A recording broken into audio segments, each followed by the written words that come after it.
भट्टी साहब, बज़ाहिर तो मीडिया के सामने ऑपोजिशन एक पेज पर नजर आती है, एक स्टेज पर नजर आती है, इस्तीफों की बात करती है, लेकिन आपको क्या लगता है पाकिस्तान पीपल्स पार्टी जिनकी सिंध में हुकूमत है वो क्यों दाव पर लगाएंगे? उनके पास तो बहुत कुछ है स्टेक पर लगाने के लिए, नहीं है तो मौलाना के पास कुछ नहीं है। मौलाना तो चाहते हैं, मौलाना तो पहले दिन ही कह रहे थे कि हलफ ना उठाएं, इस्तीफे दे दें। जब उन्होंने हलफ लिया कौमी असम्बली अरकान ने, नून लीग के पास भी चले समझ में आती है जो उनके ऊपर केसेस चल रहे हैं या जिस ज़हनी अजियत में वो कहते हैं उनको मुब्तला किया गया है या सियासी इंतकाम व्हाटएवर, उनकी भी तकलीफ समझ में आती है।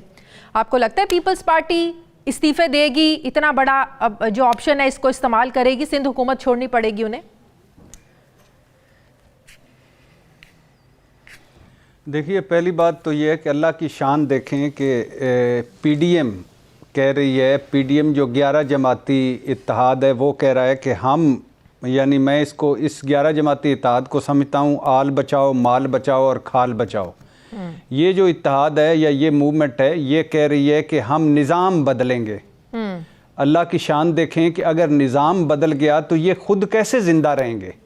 यही तो ये निज़ाम है, जो इसी निज़ाम की वजह से तो इनकी मौजें लगी हुई हैं, ये इसी निज़ाम की पैदावार हैं, ये इसी निज़ाम की मछलियाँ हैं और ये निज़ाम इनके लिए पानी है और ये निज़ाम इनके लिए ऑक्सीजन है। अगर ये इनकलाब लाएंगे तो इनकलाब में तो ये खुद मारे जाएंगे। इनकलाब क्या होगा कि मेरिट होगा, इनकलाब क्या होगा कि अकाउंटेबल होगा नीचे से ऊपर, ऊपर से नीचे तक। ये चाहेंगे कि अकाउंटेबल हों ऊपर से नीचे तक और ये चाहेंगे कि मेरिट हो? नहीं, बिल्कुल भी नहीं। दूसरी बात, दो धड़े हैं पीडीएम में। एक धड़ा है जिसका स्टेक पे कोई नहीं है, एक धड़ा है जिसका आल बचाओ, माल बचाओ, खाल बचाओ का प्रॉब्लम है, एक धड़ा है जिसके सर्वाइवल का मसला है, एक धड़ा है जो इश्तिहारी हुआ है, जो मुजरम है, जो जिनकी कुर्कियां होने वाली हैं, जिनकी जायदादें लगी हुई हैं, जिनको अदालतें बुला रही हैं, जिनके मुकदमे दिन ब दिन खत्म, कुछ जिनके 10 वॉल्यूम्स हैं, जिनके 15 वॉल्यूम्स हैं, जिनकी टीटियां हैं, जिनकी मनी लॉन्ड्रिंग है, जिनका वो काला धन है।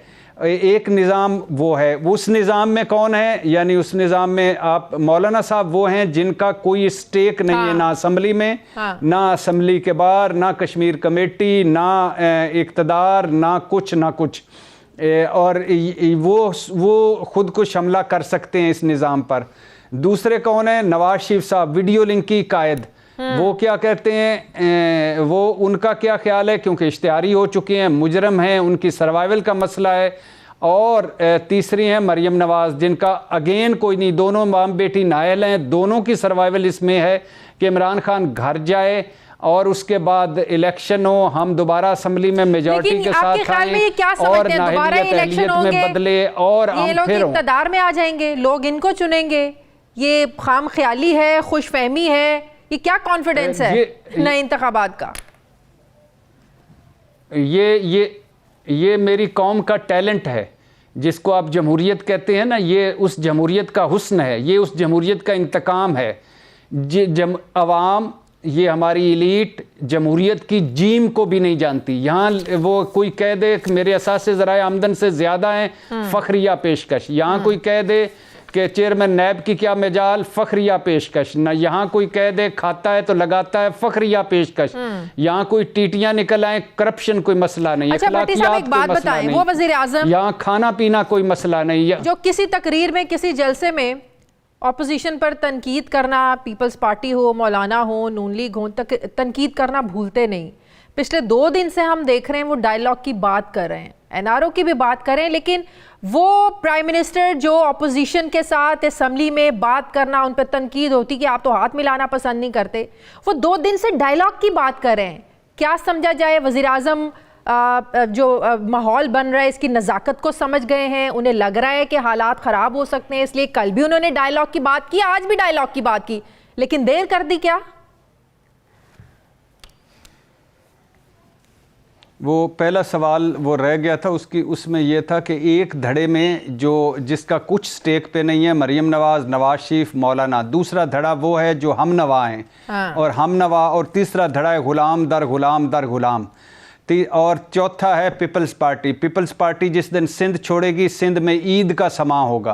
पीपल्स पार्टी सिंध कभी नहीं छोड़ेगी उस वक्त तक जब तक उनको पता नहीं लग जाएगा कि इधर सिंध छोड़ेंगे उधर फिर से सिंध हमें मिल जाएगा, उस वक्त तक कोई कुछ भी नहीं छोड़ेंगे। नंबर 2, जो मुस्लिम लीग नून के आधे से ज़्यादा लोग इस्तीफे नहीं देना चाहते। क्यों नहीं देना चाहते? पॉलिटिकल स्टेटस, रोब दबदबा, पैसे खर्च होते हैं दोबारा, थाना कचहरी, इसके अलावा कमेटियों के मेंबर, असम्बलियों के मेंबर, तनख्वाहें, अलाउंसेस, इस्तेकाक कमेटियाँ, ये सारा ये कभी भी नहीं छोड़ेंगे। अब आ जाएं यानी डायलॉग इस पे कि ये वज़ीर आज़म साहब पे, वज़ीर आज़म साहब से कल हम मिले थे। हाँ। वज़ीर आज़म साहब ने जो हमारा तरा निकाला था, जो पंजाबी का तरा निकाला था, वो ये कह के निकाला था कि मुझे लगता है अपोजिशन के पीछे कुछ ममालिक हैं। हाँ। अब ये आप बाहर निकल जाएं, थड़े वाले से पूछ लें, रेडी वाले से पूछ लें, छाबड़ी वाले से पूछ लें, वो सारे कहते हैं कि नवाज शरीफ साहब ऐसे नहीं बोले,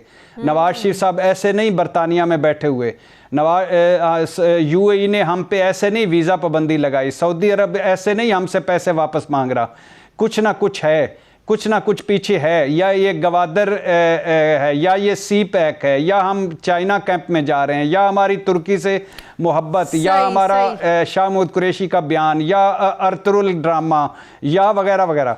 तो अब इसमें वज़ीर आज़म साहब ने ये कहा और कल भी कहा कि ये रूल ऑफ लॉ की जंग है। हालांकि मैं इसको इक़्तिदार की जंग दोनों तरफ से समझता हूँ, लेकिन उनका रूल ऑफ लॉ की जंग है, ये सर्वाइवल का मसला है, ये डिफाइनिंग मूवमेंट्स हैं और इस जंग मैं जीतूंगा। अगर मुझे निकाल दिया गया, वज़ीर आज़म ने कहा, तो मैं सड़कों पर आऊँगा और इनको लग पता जाएगा, इनको पहले भी मेरा पता है कि मैं सड़कों पर जब आता हूँ मैं ये जंग जीतूंगा। और हमने उनसे सवाल किया कि आप तो कभी बैठते ही नहीं है, उनके सी पैक हो, कश्मीर हो, कोरोना हो, टड्डी दल हो, जीबी का मसला हो, आप बैठते ही नहीं हैं। उन्होंने कहा मैं डायलॉग बैठने को तैयार हूं, मैं असेंबली में भी आना चाहता था मगर मुझे ये बोलने नहीं देते। मैं जब उधर जाता हूं, जब वो कहते हैं कि मैं एनआरओ नहीं दूंगा, कल भी बोला, आज भी बोला, तो उनसे ये कोई नहीं पूछता कि आप किसको एनआरओ कहते हैं। ऑपोजिशन कहती है कोई इनसे पूछे तो सही, कोई सहाफी पूछे इनसे किसने मांगा, कब मांगा, किस जगह पर एनआरओ मांगा, कुछ बताएं तो सही। पूछा हमने कहा नवाज शरीफ साहब बाहर बैठे हुए हैं, जरदारी साहब मर्जी के अस्पताल में हैं, बिलावल साहब बाहर हैं, शाहिद खकान अब्बासी साहब बाहर हैं, राजा परवेज अशरफ बाहर हैं, यूसुफ रजा गिलानी साहब बाहर हैं, और इसके अलावा केसेस चल रहे हैं। किस एनआरओ की बात कर रहे हैं? उन्होंने कहा कि ये उस 34 नुकाती एनआरओ की बात कर रहे हैं जो जब इनसे हमने बातचीत शुरू की तो वो 34 नुकात ले आए। वो कहते हैं उन्होंने फिक्रा की कहा कि आज मैं नैब ख़त्म कर दूं, इनकी मूवमेंट ख़त्म हो जाएगी, मैं 3 साल अगले आराम से हुकूमत कर सकूंगा। तो बात बुनियादी तौर पे ये है कि ये इक़्तिदार की जंग है। बात बुनियादी तौर पर यह है कि ये नए निज़ाम और पुराने निज़ाम की जंग है। हम गवर्नेंस, परफॉर्मेंस, वज़ीर आज़म साहब की पे तनकीद हम हमेशा करते रहे हैं, कॉन्फ्लिक्ट ऑफ इंटरेस्ट पे बात करते रहे हैं, बुरानों पे बात करते हैं, चीनी, आटा, गंदम, पेट्रोल, दवाइयाँ, महंगाई, बेरोजगारी, गुर्बत, डॉलर, स्टॉक एक्सचेंज, कर्जे, सब बात की जा सकती है। लेकिन बुनियादी तौर पे बात क्या है? बुनियादी तौर पे बात क्या है? ग्रुप है, एक ग्रुप है जिसके खिलाफ घेरा तंग हो रहा है, जो अनटचेबल था, जो हैव नॉट था, हैव और हैव नॉट वाला ग्रुप है। लेकिन वो जो अनटचेबल ग्रुप जिस रास्ते पे चल रहा है, मुबारक जलसे, लॉन्ग मार्च, क्या इससे वो इक्तदार हासिल कर सकता है? क्या इससे हुकूमत कमजोर हो सकती है? 126 दिनों का धरना हमने भी देखा है। धरनों से, जलसों से क्या इक्तदार हासिल किए जाते हैं? हुकूमतों को घर भेजा जाता है? हमारी तो तारीख ऐसी नहीं है। एक तो ये है कि हमने ये विक्ट्री स्टैंड, वो निशान आपने देखा, वो जो 2 उंगलियां इस तरह करके, ये चोर, डाकू, चक्के जो अदालतों से निकलते हैं कॉटन के कपड़े पहन के, इसकी भी रेड मार दी। हक सच की फतह, इस फिक्रे की भी रेड मार दी। धरना, इसकी भी रेड मार दी। लॉन्ग मार्च की रेड जो हमने मारी है, कमाल है। लॉन्ग मार्च समझते क्या है? जीटी रोड चलते चलते हैं इस्लामाबाद बैठ जाएं, मोटरवे से चलते चलते हैं इस्लामाबाद। जालिमों, मौजे तुंग ने लॉन्ग मार्च किया था। 18 पहाड़ी सिलसिले दरमियान में थे, 24 दरिया दरमियान में थे, 1 लाख चले थे, 8,000 पहुंचे थे, उनका भाई की भी डेथ हो गई, उनके 2 बेटों की भी डेथ हो गई, और काज भी था, एक मकसद भी था। इनको लगता है गुजरांवाला पहुंचते ही फैसले हो जाते हैं, कर दो लॉन्ग मार्च। ये कॉन्फिडेंस है ना गुजरांवाला पहुंचने तक वाला, यही तो नहीं, वो वक्त गुजर गया, वो वक्त गुजर गया, वो वक्त गुजर गया। अब आप भी अगर लॉन्ग मार्च में आ गई ना, तो आपको पूरा इस्लामाबाद आना पड़ेगा। मौलाना साहब एक आ चुके हैं, कराची सक्खर से निकल के इस्लामाबाद आके 8-10 दिन बैठ के जा चुके हैं। 126 दिन इमरान खान भी बैठ के जा चुके हैं, तैर कादरी साहब भी बैठ के जा चुके हैं, कुछ भी नहीं। और आखिर में मैंने आपको एक मुबारकबाद देनी थी कि नए पाकिस्तान का म्यूजिशियन डीजे भट्ट पकड़ा गया है। शुक्र है उसके पास अंजेलिना जोली नहीं निकली, कोई गैर लाइसेंस करने इस्तेमाल कर रहे हैं। ये एक तरफ कह रहे हैं जल्द से करें, दूसरी तरफ आप देखें ना डीजे भट्ट जिसने पीटीआई का सबसे ज्यादा जो है ना वो साउंड सिस्टम और पीटीआई को उस टाइम बड़ा सपोर्ट किया है, आज उसी को गिरफ्तार कर रहे हैं। बहुत बहुत शुक्रिया। वो गाना आपने सुना था ना, बनेगा नया पाकिस्तान, इमरान खान सबकी जान और बल्ले पे निशान, और डीजे भट्ट का शुरू हो गया इम्तिहान, और अब अंदर बैठ के ये बना नया पाकिस्तान। बिल्कुल, बहुत बहुत शुक्रिया।